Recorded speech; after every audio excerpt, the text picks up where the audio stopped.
Let's be real for a second. Imagine it's 2016 again. You were more alive, more curious, more you.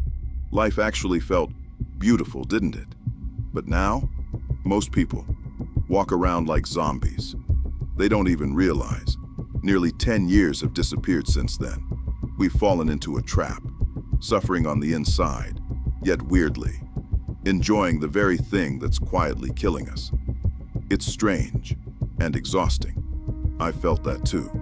So here are 3 signs that'll tell you whether you're all right or already cooked. 1. Waking up and diving straight into your phone. 2. Scrolling through reels while you eat. 3.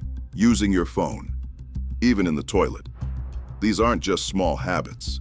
They're the symptoms of a digital addiction quietly destroying your life. Let's be honest.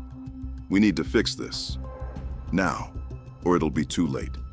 I'll be back with a full guide to help you escape this virtual zombie trap and step back into real-world peace.